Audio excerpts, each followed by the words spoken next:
Donald Trump always has been and always will be a weak, insecure, little petulant child. It is the reason he is always trying to project out this strength, pretend like he's some machismo tough guy. It's because anything but that is true. And Donald Trump proves it out again and again and again. And he just recently did when he essentially admitted defeat. Donald Trump did on the trade war that he started. His attack on our neighbors to the north looks like it's coming to an end because Donald Trump made a post that shows just how weak he is and how quickly he will fold. And we are going to get into all of that. But before we do, if I could quickly ask you to leave a like on this video. And if you haven't already and you enjoy our channel, to hit that subscribe button. It goes a long way and it really does mean a lot to me. And before we can get into Donald Trump's post showing that he's given up on his attack, I want to see where he was just a few short days ago when he was pretending to be so strong. Nobody knows that Canada's charging our dairy farmers. They have 270% tariffs. Nobody knows that. Nobody knows that. They have up to 400%. They have a couple of tariffs at 400%. Nobody knows that. Nobody talks about that. And remember, with Canada, we don't need their cars. We don't need their lumber. We don't need their energy. We don't need anything from Canada. And yet it costs us $200 billion a year in subsidy to keep Canada afloat. So when I say they should be a state, I mean that. I really mean that. Because we can't be expected to carry a country that is right next to us on our border. It would be a great state. It would be a cherished state. The taxes for Canadian citizens would go down in less than half. They don't spend money on military because they think we're going to protect them. There are many things that they do, like icebreakers. They want us to provide icebreakers for them. Oh, that's wonderful. So the Canada, they're very tough traders too. I want to just tell you, of all the people, they're tough traders. They trade very tough. And, you know, the expression I use is some people don't have the cards. I used that expression about a week and a half ago, right?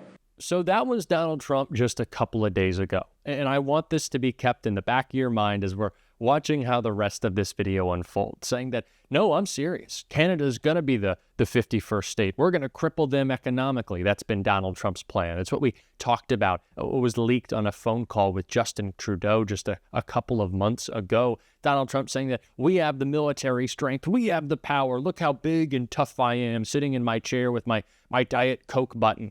That was Donald Trump trying to project out that he felt confident about a trade war that Americans kind of unilaterally hate, Republicans and Democrats and independents alike, and especially when Canada's Prime Minister, Mark Carney, was very clear he's not letting up. It even got worse for Donald Trump. Take a look. Over the coming weeks, months, and years, we must fundamentally reimagine our economy. We will need to ensure that Canada can succeed in a drastically different world. The old relationship we had with the United States, based on deepening integration of our economies and tight security and military cooperation, is over. What exactly the United States does next is unclear. But what is clear is that we, as Canadians, have agency. We have power. We are masters in our own home. Nous sommes maîtres chez nous. We can control our destiny. We can give ourselves much more than any foreign government, including the United States, can ever take away. We can deal with this crisis best by building our strength right here at home. It will take hard work. It will take steady and focused determination from governments, from businesses, from labor, from Canadians. We will need to dramatically reduce our reliance on the United States. We will need to pivot our trade relationships elsewhere. And we will need to do things previously thought impossible at speeds we haven't seen in generations. But we can make ourselves more productive and therefore more competitive. We can break down internal trade barriers. We can build a stronger and more resilient economy. And that's what I'm squarely focused on as your Prime Minister. That is what actual strength looks like, by the way, from Canada's Prime Minister Mark Carney, resolved, focused, understanding that the path ahead might be tough, but he has a plan on how to combat this attack from his ally. Real strength, real leadership. And clearly, that intimidated Donald Trump. He thought he could bully Canada. He cannot.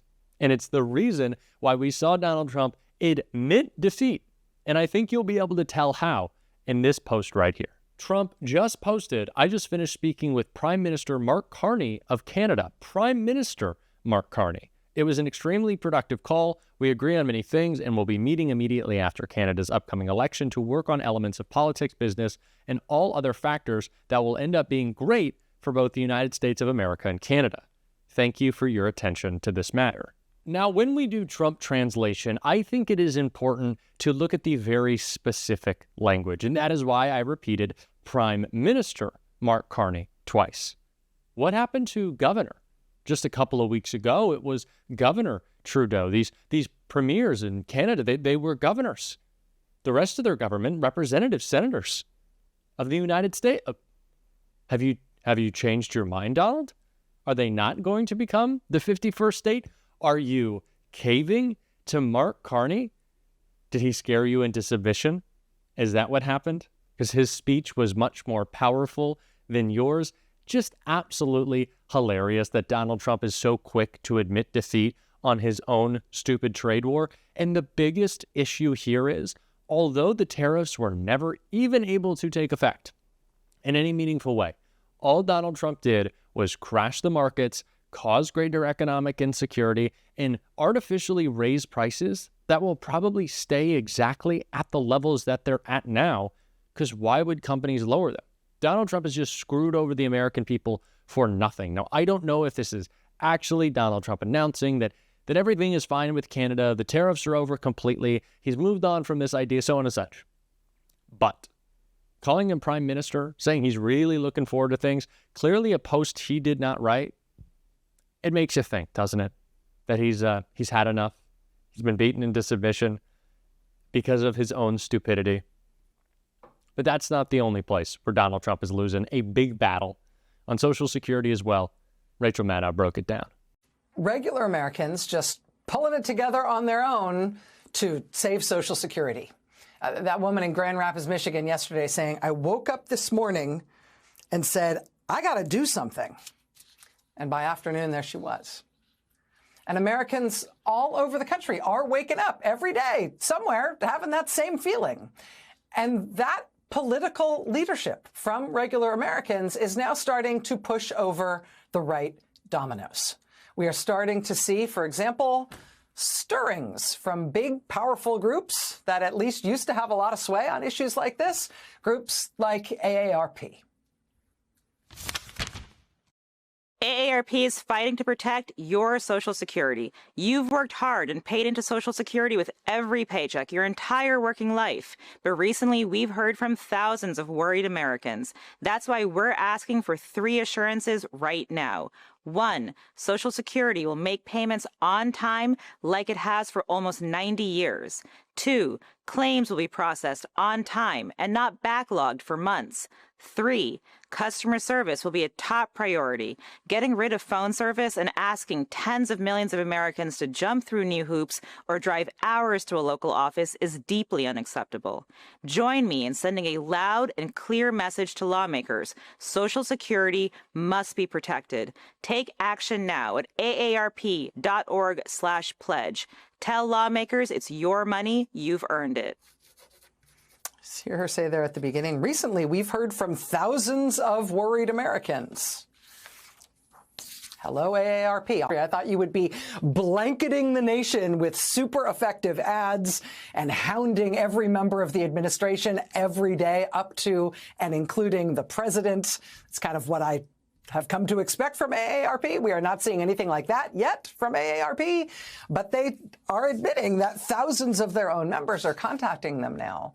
And they are showing signs of life. And when you combine that with the real political leadership that we are seeing from regular Americans who just wake up one morning and say, I've got to do something, and then they go do something. Well, you know what? It works. It has an impact. It pushes over one domino that then pushes down another. For example, we had Trump's Social Security nominee have his desultory little confirmation hearing this week in the United States Senate. But at that hearing, you had Republicans, asking, hey, wait, how many Social Security offices are you closing in my state? My constituents are telling me that Social Security service is collapsing. And look, I had my staff confirm it. After Trump fired all these people at Social Security, turns out it now takes hours to get through on the phone. And then even when you've waited on the phone for hours, you get cut off anyway. Hey, Social Security nominee from the Trump administration, what's going on here? You got that this week, even from Republican senators. You have the top Republicans in the Senate who supposedly oversee Social Security, who until now have been totally silent as Trump has been firing thousands of people from the agency, as his top campaign donor has been given access to all the most sensitive systems at the agency, while he publicly calls it a Ponzi scheme that must be shut down. As the service has started to palpably collapse, they have been silent and have been doing nothing. But now you've got them having to admit to reporters and whining a little bit about it that maybe they should be in on some of this stuff. For NBC News, quote, Republican Senator Chuck Grassley, the chairman of a key Senate subcommittee on Social Security, said he had not been told ahead of time about the Trump administration's moves at the agency. Quote, no, I have not been, Grassley told NBC News. Asked if it would be helpful to his job if he were given a heads up, Grassley repeated, I have not been. I have not been. Republican Senator Steve Daines, a Senate Finance Committee member, said in an interview that he, too, hasn't been in the loop for the Trump administration's changes. Quote, no, we haven't, he said. Quote, I haven't had any heads up.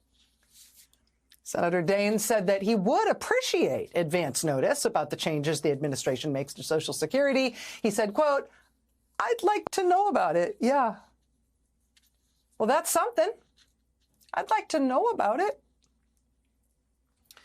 So those are the people in Washington, but it is the leaders of this country. I see you, plucky retirees in knitted hats on the side of the road in Reno. I see you.